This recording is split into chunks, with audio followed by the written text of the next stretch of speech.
This press statement is addressed to the President, His Excellency President Emerson Mnangagwa, Deputy Presidents, political party leaders, members of the press, distinguished guests, and all Zimbabwean citizens. After having been incarcerated for 9 months, it is my belief that the nation, our people, the foreign community, and you members of the press here present would want to hear more about my incarceration, how I feel, and perhaps the way forward or what I intend to do now that I'm freed. It's indeed a great pleasure having this opportunity addressing the nation and the foreign community, not as a victim of political persecution, but a healthy, strong and determined patriot and custodian of social justice and the African liberation struggle objectives. In that regard, I refuse to subject my vision or incorporate my activism to circumstances of my stay in prison. Let's forget our past and unite our people for a way forward. Each time we gather to address the press as political players like today, we must be a witness to the enduring strength of our unity and the zeal to develop our beloved country. Our differences must bring us together, and by so doing, we affirm the promises of the liberation struggle. We recall that what binds this nation together is not the colors of our skin or the tenets of our faith or our political affiliations. What makes us exceptional, what makes us Zimbabweans, is our allegiance to the liberation struggle objectives articulated more than 4 decades ago. The situation in our country depicts that we forget about the past and find each other. Fellow Zimbabweans, let's bury the past. Unit of common purpose and interest must guide our politics to foster stability, enhance national developmental prospects, and strengthening our governance. We fight to diminish conflict and promote reconciliation if Zimbabwe should ever be better than it is today. Zimbabwe's national interest must forever remain independent. It must never be beholden to external influence. And as political leaders and Zimbabwean citizens, we must reflect our constitutional values and national priorities at all costs. Zimbabwean politics must be for Zimbabweans and Zimbabweans alone. External dogmatism and lobotomized individual politicking dividing our people into hostile camps must be retarded. And it is our duty as Zimbabwean citizens to determine both the present and the future of this country. This is our country, and we must work together to develop our country. We should engage constructively with those we are opposed to, despite our differences, for the best interest of our citizens and the Zimbabwean community. Politics is not for politicians, and politics must never be for politicians. Politics should never be for political parties. Politics should be for the people and the community. Politics should be for the people and the community. And as such, I will remain consistent that my engagement will always, forever be on the basis of mutual respect, based on the liberation struggle objectives as the yardstick to our engagements. Our citizens must freely have a say in sons and daughters of our beloved land. Our politics must be coherent to the liberation struggle objectives. We should all consider the sacrifices of those who fought or died for the liberation struggle. All our votes and all our political freedoms and rights citizens to be sensitive with those preaching rhetoric politics without traceable ideologies. Politics must be a game of ideologies. If ever someone is to speak of politics, or if ever someone is to say I'm a political leader and I wish to lead the country, I encourage our citizens to be very speculative with the ideologies, because whenever we support politics, we should be supporting ideologies, not just ideologies, but ideologies that reflects your interest.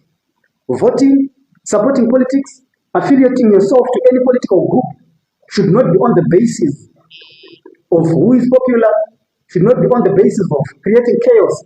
It should be on the basis of you being reflected. Because when you vote, You don't vote for politicians. You don't vote for me. You don't vote for any other politician. You vote for yourself and your children. Which is the reason why in most of the developed countries, citizens, they take politics seriously. If you don't incorporate with the politics or ideologies that reflect your interests, you will allow ideologies and policies that does not reflect your interest to determine your existence and the future of your children. The same ideology and principles that produced our political freedoms should remain its security officer and its guarantor. Our political manifestation and the liberation struggle objectives must never be separated if we want Zimbabwe to be a better country than it is today. The time should be now that our young people, as the future leaders of this country, be exonerated from exotic political dogmatism and, just like myself, realize that Zimbabwe is for Zimbabweans and our politics must be reflected as such. If we don't focus on building our country, no one, absolutely no one, will come and build Zimbabwe for us and our children. We are the architects of both the present and the future Zimbabwe. Whatever we are doing today definitely reflects the future of this country. Fellow Zimbabweans, this is the time to face reality and find each other for a common purpose. We have fallen victims of political misconception for quite too long. The time we have wasted in fighting each other would have been more useful had we been collaborating our differences. We need to start learning to agree in our disagreements, disagree in our agreements. Politics should never be a game of chaos, fighting against each other, always trying to peddle individual agendas. Politics should never be individualized. Politics should be a game of competing as political players in developing our country, in making sure that we safeguard the well-being of our people, and above all, the security of our nation. I would also love to urge our journalists and media houses to refrain from peddling individual politics and politics of hate. Comrades, let's bury the past. Let's renew ourselves. Let's start engaging properly. This is the time we should send a correct message to the generations that will come after us, that when we were still young and capable, we did what was right for the country. We did what was right for the development of our country. The kind of politics that we are doing today is what reflects the future Zimbabwe. Let's unite our people. Let's be united citizens and build our country. Let's incorporate with the national vision. A national vision should not be regarded as partisan. It does not belong to any individual. It belongs to us as a nation. And a nation is the people. There can never be a government without the people. It's the people who makes the government available. And that government should be supported whenever it's necessary. Those leaders we vote, we are supposed to hold them accountable. But how do we hold them accountable? If we are always fighting and our minds are always prepared to be fighting against each other based on our political affiliations, this is not the time for that. For the best interest of our country, our people, patriotism, and reconciliation, I'm calling for national unity. I condemn division, and I'm urging our citizens to embody collective action to heal past conflicts and build a harmonious society. Let's start fostering trust in each other, shared values, and respect for differences to lay the foundation for lasting peace and national progress. If we hold these truths to be self-evident, that all Zimbabweans are equal, that they are endowed by the constitution of our nation as the supreme law of the land, with certain unalienable rights, that among these are life, liberty, and the pursuit of happiness and self-fulfillment, we can start a historical, never-ending journey to bridge the meaning of those words with the realities of our time. For history tells us that while these truths may be self-evident, they've never been self-executing. That even when freedom is a gift from God, our forefathers had to fight for it and sacrifice their lives and blood for us to be where we are today. Today, the same freedom must be secured by us. We are the security to our freedom. We are the security to our freedom. It's our duty to protect the future of this country. It's our duty to build and develop our country. Let's all forget our past conflicts and start imparting with the national vision like any other citizen. I'm ready to impart with the President's Vision 2030 as his vision of national interest based on national development, economic sustainability, and peace. Together we should be determined that a modern economy requires railroads and highways to speed travel and commerce, schools and colleges to train our workers. Together we must be determined that a free market only thrives when there are rules to ensure competition and fair play. But that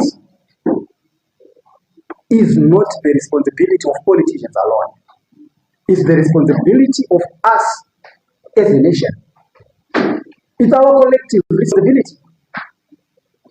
And we must put our differences aside. Everyone has got a right to affiliate themselves to whichever political organization they deem fit. But what are we peddling? What are we pushing for?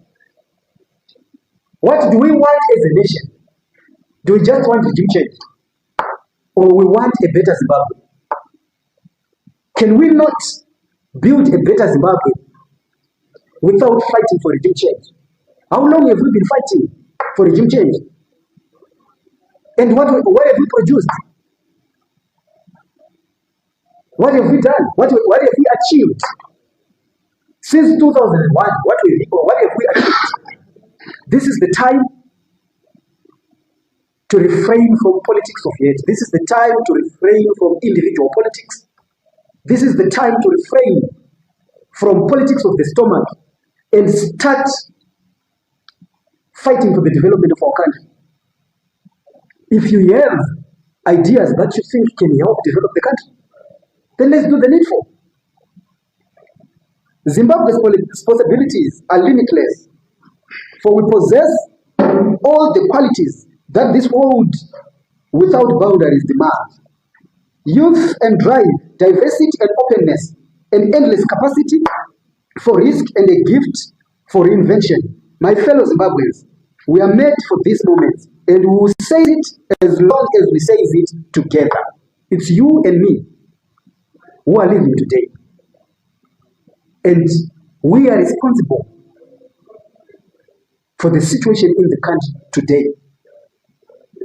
I've heard people speaking of corruption, looting and plundering of resources, and I'm one of the people who used to speak of it. But I have understood one thing. Corruption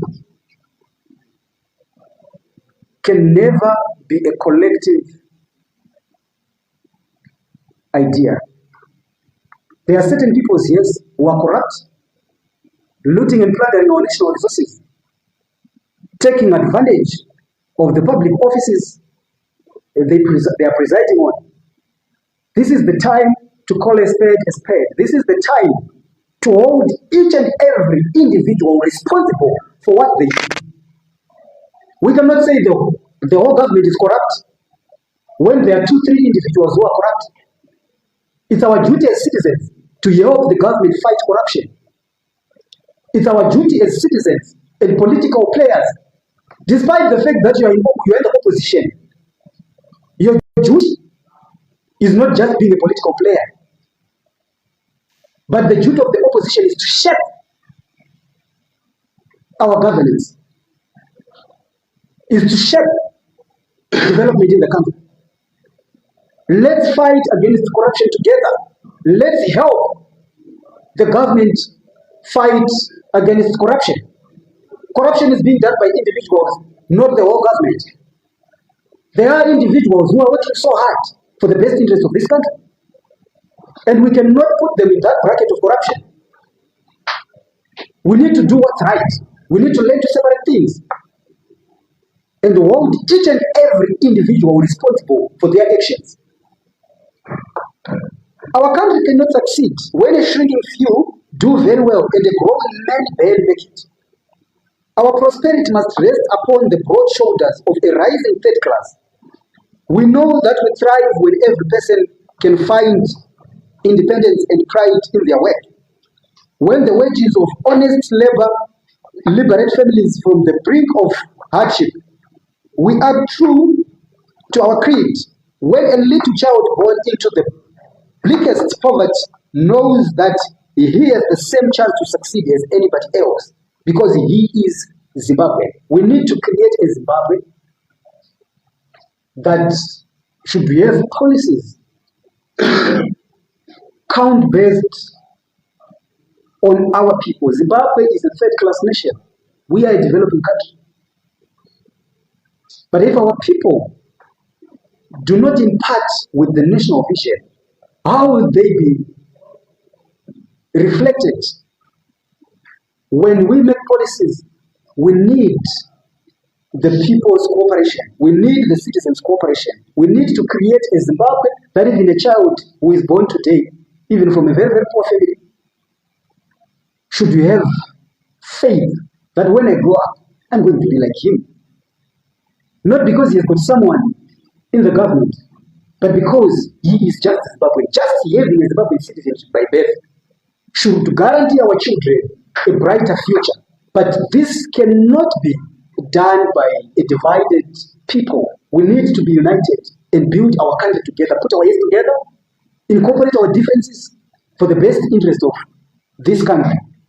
We understand that outward programs are inadequate to the needs of our time, so we must harness new ideas and technology to remark our government, revamp our tax code, reform our schools, and empower our citizens with the skills they need to work harder, learn more, and reach higher. Of course, we might say, or we can say, things are not yet okay in our country. But who is supposed to come and make things right? Should it be a politician? Should it be the president?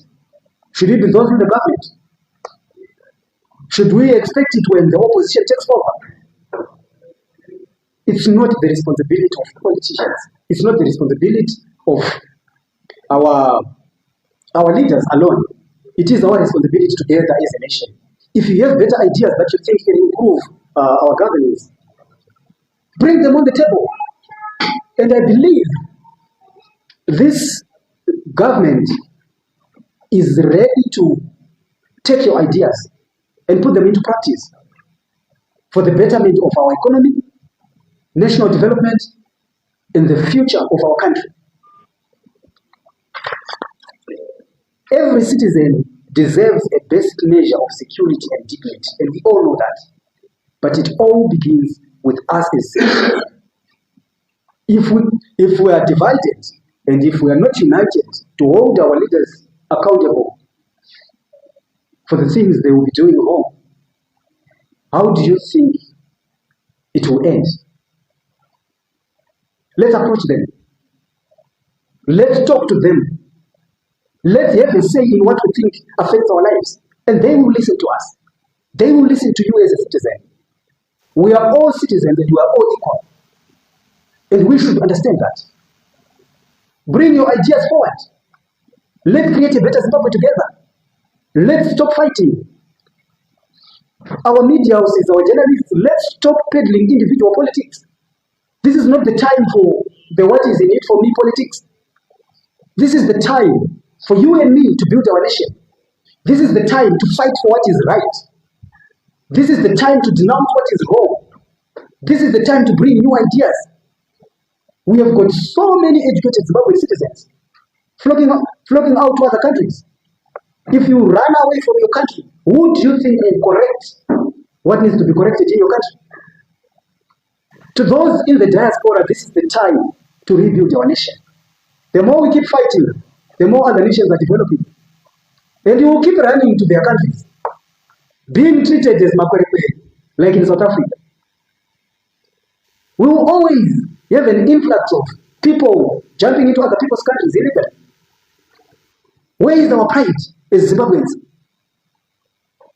Where are we? It's you and me. It's our responsibility as Zimbabwean citizens to build this country. Politics should not divide us. Politics must unite us. We must incorporate our differences for the best interest of our country. I thank you so much for coming. Thank you so much for being here. And may God bless you and our country. Thank you.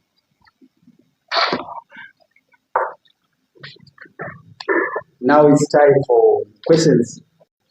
Do you see such kind of politics in our Zimbabwean context? Or do you have anyway a point of reference where you are always speaking against individual politics to say, do you have or do you have that view from the Zimbabwean context? That's okay. On your first question, the idea is not to be in harmony with ZANU-PF as a political party, but the ideology that was rooted from the liberation struggle objectives. And if you can go back to history, you understand that the liberation struggle was not conducted by ZANU-PF alone. It was a coalition of pan-African parties and the local parties. So the ideology was not really constructed by ZANU-PF alone. And that ideology is what I'm in harmony with. And for your supplemental question, which you asked it, if whether I'm going to be opposed to anything one day or the other, I'm not going to be opposed to ZANU-PF as a party. I've seen people opposing ZANU-PF, talking about ZANU-PF as a collective when they speak of corruption and looting and plundering of our resources. That was not ZANU-PF. Those are individuals, and they should be held accountable as individuals. And to answer your question, I will definitely fight to make sure that the ideology that ZANU-PF possesses will never be taken advantage of by anyone who thinks he is in ZANU-PF. The ideology does not belong to ZANU-PF, it belongs to the nation and the people. Then on the second question, of course, we have suffered from individual politics, where there are certain opposition leaders who believe that without them,